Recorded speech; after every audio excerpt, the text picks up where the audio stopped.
Hi, everyone. I'm Kristal Zook, and this is my session on invisible identities. I hope that, invisible identities, how multiracial experiences changing our sense of identity and belonging.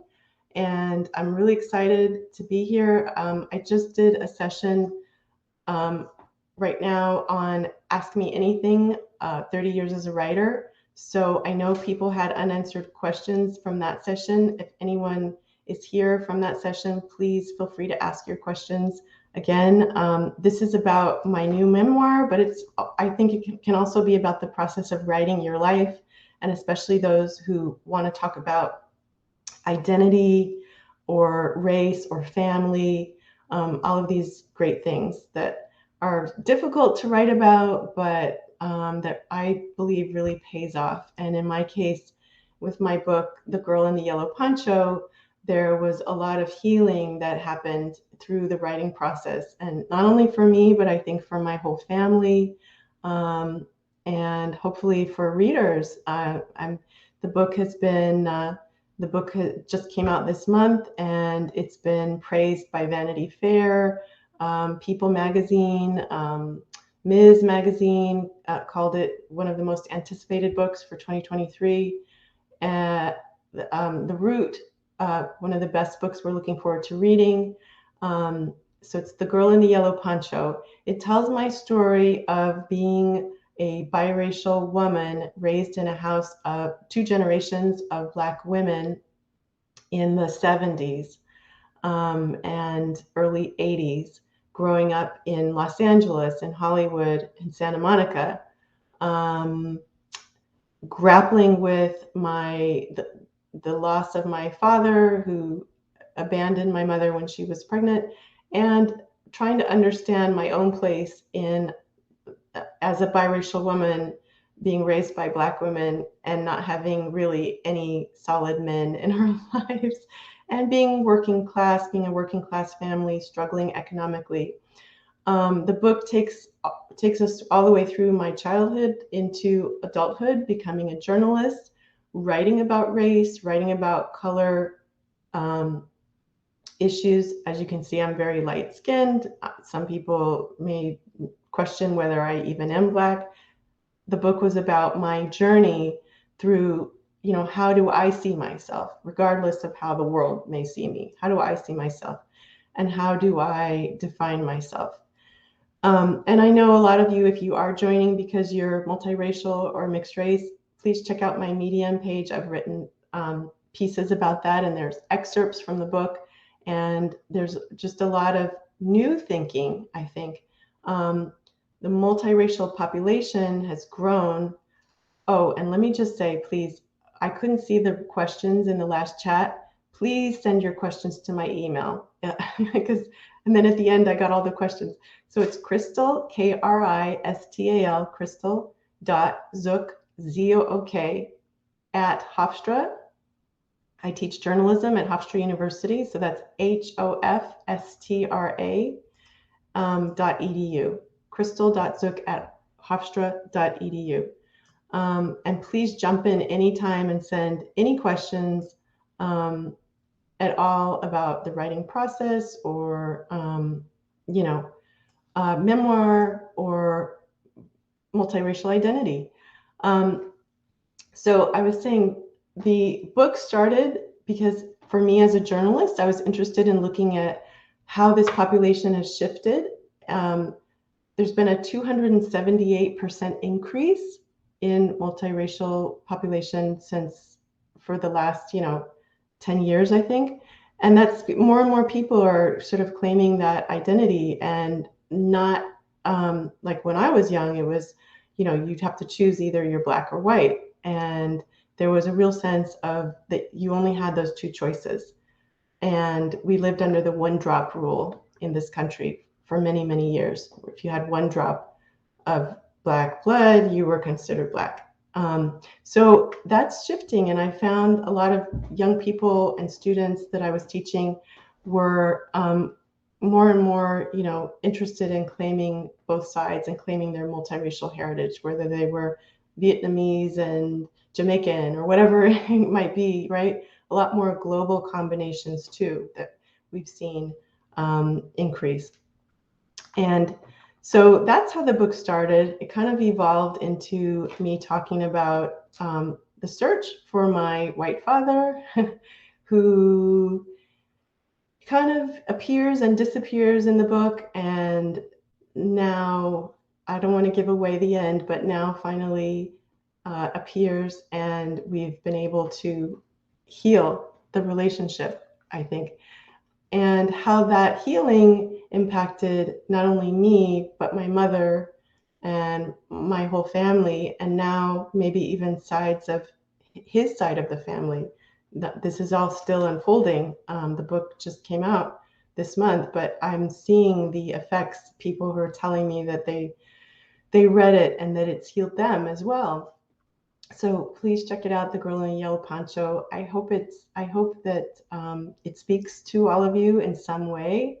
I'm being told that it's having a healing impact, which is all I wanted in the first place. So I would love to see your questions about multiracial identity, or writing about that topic, or whatever it is that you want to ask about. One of the things that I know they said, just talk a little bit and then open it up for questions. But I've found as a college professor, one of the things I've noticed is when I went to college, there were no multiracial student groups at all. Like, again, you either belonged to the Black Student Union or you didn't. And if you didn't, it's like, why don't you belong to the Black Student Union? You need to be, aren't you Black? So there was a lot of more of a hard and fast, sort of dichotomy. So if someone were, say, Asian American and Black, they didn't have necessarily a place to go, and that's changed now. And a lot the campus groups that have formed, and a lot of even outside of campuses, there was on Twitter, there's been movements towards naming themselves, Blackapino, Blasian, right? And those are just a few combinations, but they're pretty much any combination you can think of. People have taken to social media and sort of started to name themselves what they feel more accurately describes their reality. And a lot of this has to do with how you're raised. I come across people who are really torn because they have both parents in their lives, and they feel a pull, I guess, in different directions from both parents. I've seen a lot of people whose parents just simply don't talk about it very much, or they don't talk enough about having a multiracial identity. And so those young people that I've spoken to and those readers are like hungry for somebody to talk to, just because in their household, they're not getting these conversations, right? I know one woman I wrote about, her story is on Medium in there somewhere. Her father is Nigerian and her mother is from a small town in Pennsylvania, like Amish country, like on a farm. And her mother's white and her father, of course, is Black. And she went to Nigeria. She doesn't feel herself to be Nigerian. She's never going to feel Nigerian, right? And she's never going to feel white and rural. So neither one of them are addressing her specific realities and the realities that she's, grappling with every day and trying to come to terms with. Whether it's as simple as hair, right? Hair is not that simple. Actually, hair is complicated. Or her choice of like a boyfriend, and how does that shape her identity, or thinking about children. All of these things are really, especially when you're younger, really hard issues to start grappling with. So the book looks at a lot of that. And again, please send your questions to my email, because I'm not seeing them for some reason here, but it's Kristal, Kristal .zook, Zook. You can find me, just put Hofstra, Kristal Zook. My email is there at hofstra.edu. That's where I teach journalism. And I'm happy to answer anything about writing, identity, multiracial identity. Here are some things that we do know, though. We do know that multiracial people right now are seeing themselves differently than past generations. We know that they vote differently. They tend to vote more, sometimes more independently. They tend to not want to be boxed into a certain category. We know that there is still a great deal of bullying happening. If there are any parents watching, there's still disproportionate bullying of multiracial kids, and still that feeling, that age-old feeling of not fitting in, um, in any side, in any place. And we know that being multiracial or being in a multiracial family doesn't necessarily eliminate racism. So please wipe that thought out of your mind. We're not living in this utopian world where just because there's a mixed race marriage, racism disappears. So we know that a lot of young people are still grappling with that. Maybe they have an aunt or an uncle or a grandparent. We know, well, this research is a little bit older, so I probably need to update it, but we know that there is sometimes a higher incidence of possible drug and alcohol use among multiracial youth, maybe for the same reasons that we're talking about. Okay, so I'm getting questions about writing. And so I'm not sure if, please ask your question again. Send it to my email, kristal.zook@hofstra.edu. But I'm just going to go ahead and answer some of these questions about writing, because maybe that's little more what you're interested in. If it's about memoir, I can tell you memoir must speak to universal human values.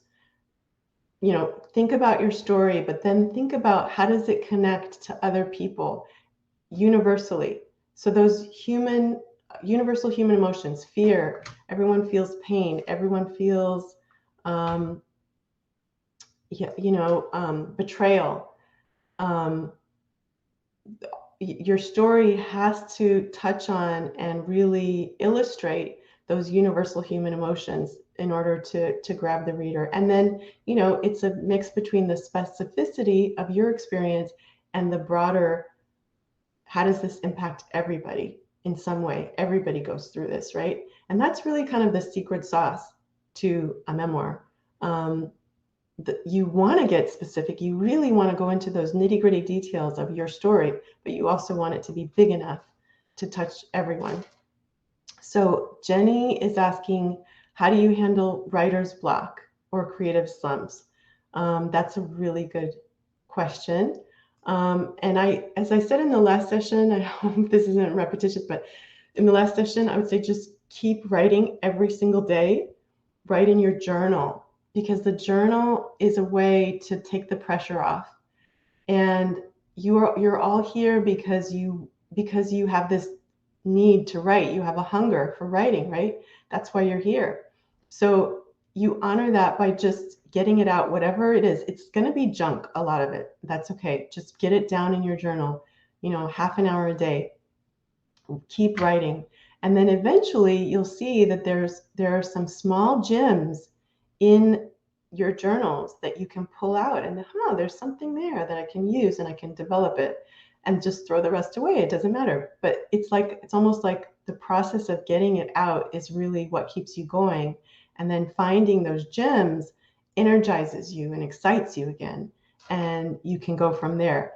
If you're thinking about what you're going to publish or who's going to read it or what they're going to, that's going to keep you in a block or in a slump. It's got to be for you and you alone first. That's my thinking.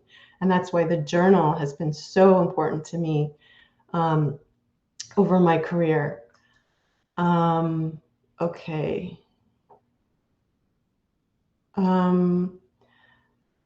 Let's see. Arundhati asks, I love writing fiction and literary nonfiction. I worry that this sort of writing is less lucrative than something like content or copywriting. Do you think this is a valid concern? Yeah, and how do well, there's always going to be this question, right, of how to make a living. at writing. I'm going to tell you something that I don't usually talk about, partly because it's just so long ago. But when I was in grad school, I was a medical writer, actually. I made a lot of money doing medical writing. It was easy, it was fast. I even had my own business and hired people. It was just something, that helped me pay the bills, all those student loans, all that graduate school bills. And then after a few years, I closed it down and said, I'm going to get back to doing what I love to do, right? I think that's okay. It's okay to do things that you need to do to pay the bills. And at the same time, don't forget, or even if it's that 1 hour a day or half an hour a day that you write just for you in your journal, don't forget, don't leave that behind. Um, because, I did that for a little while. I kind of forgot about the book I was writing and I just started making the money with the medical writing. But there came a time when you feel you're not fulfilled. You've been called to do this work. There's something in you that wants to write or get some message out. So, listen to that voice, honor that voice, even if you have to do a day job or something else, some other kind of writing to pay bills. And yes, you're right, fiction is much harder to sell to traditional publishers. It's going to take some time. My advice, I keep saying, don't do what I did. Don't be a loner. I made that mistake. Go join writing groups, go to conferences, do retreats with other writers. You'll meet agents that way. You'll meet editors. You'll meet people. You'll meet other writers that can help, read your pages and give you feedback. I took the long road. I did it the hard way. And I really regret that sometimes because other writers I know have much bigger networks of support, and just make it easier on yourself that way. So yes, fiction, don't give up your fiction, but just, do what you have to do to pay the bills. Okay, Michelle asks, oh, this is Michelle. Are you back? Hello. Michelle came to the first session. I don't have a literary agent. We talked about literary agents in the last session.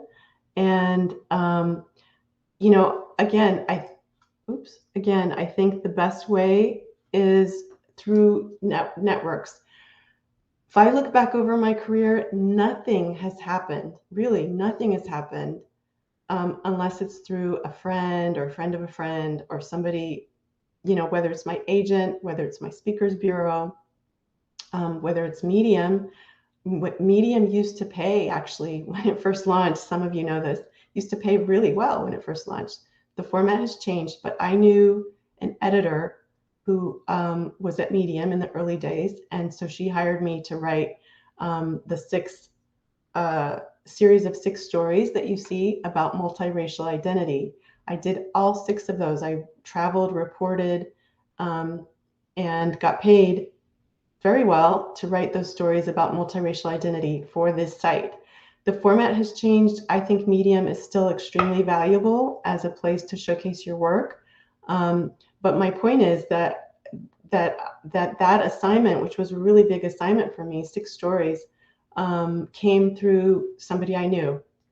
So I think the answer to a lot of your questions that you all are asking is just don't do what I did, really reach out, and you can attend all kinds of conferences digitally or in person to meet, to expand your network and meet people who can help you, whether it's finding a literary agent.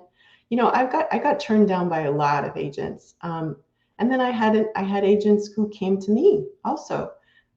So it's really, there's no easy answer. There's no easy path. It depends on what your idea is that you're pitching, if they like it, and if they think it's something they can sell. But again, a lot of those agents that I met was at conferences or through friends. Please, again, send questions to my email. I can't see them here. Claire asked, do you find it difficult to actually reread journal entries? Yes, great question. I'm going to mention again Natalie Goldberg. I keep plugging her, but her book, Writing Down the Bones, got me through. She's the reason I wrote my first book way back in 1990. And then it got published by Oxford University Press. Natalie Goldberg tells you to write every single day in your journal. She calls them morning pages. I like morning pages because that's the time when your creative brain is fresh and you're still in that dream state, and there's a lot of good stuff in that dream state. It may not make sense to you right away.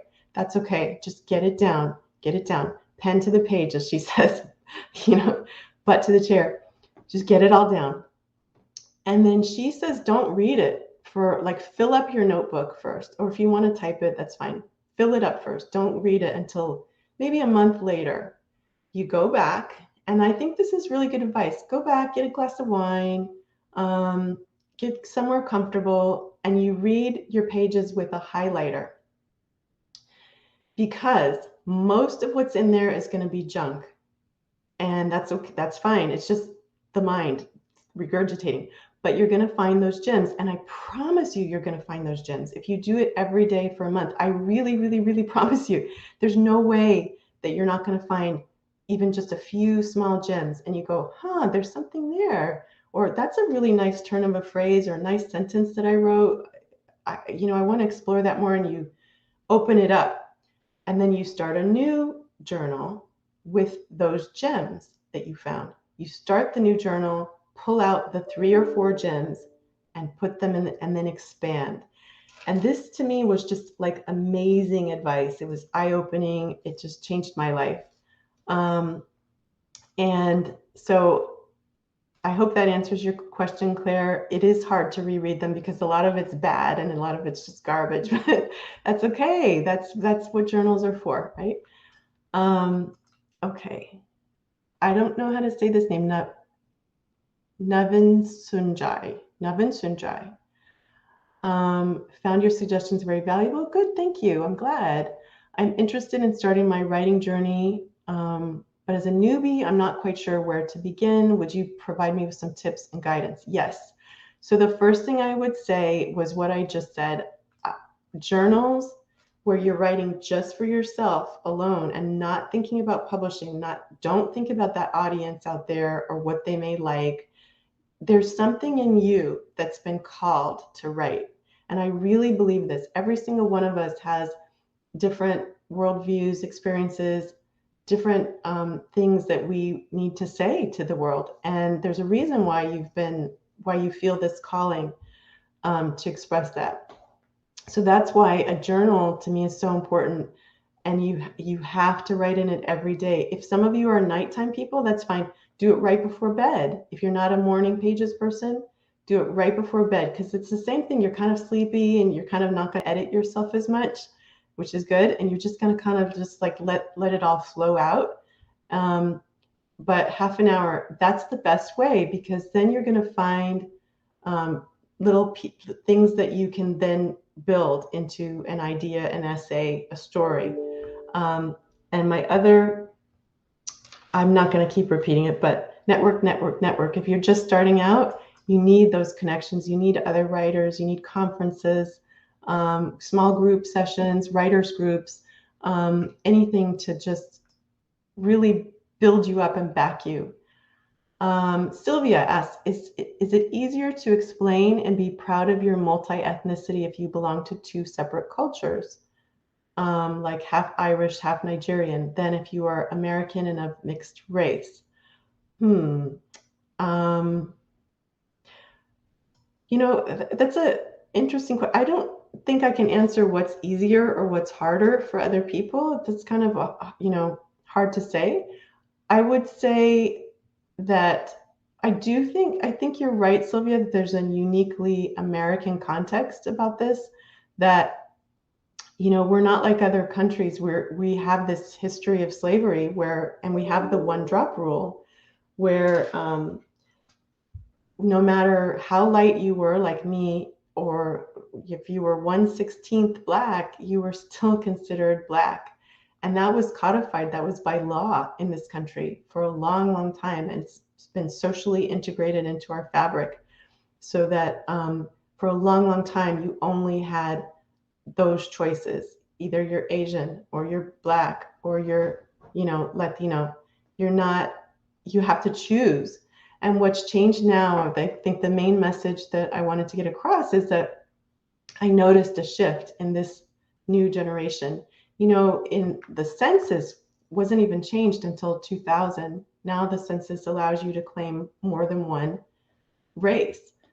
That hasn't always been that way. So even on school forms, medical forms, the census, all of that is starting to change, where now this generation is growing up thinking, well, okay, I can claim all of myself, which is very different from when I was growing up and very different from how I think about my identity. I think about my identity also differently because my white father wasn't around. And I think your parenting and your context shapes you in that way as well. So I hope that answers your question. It's a very individual question, individual thing, right? And I think everyone just needs to respect where people land and where they decide that they want to identify. You know, it's a personal question. It's not for others to judge, I think, unless somebody's being offensive.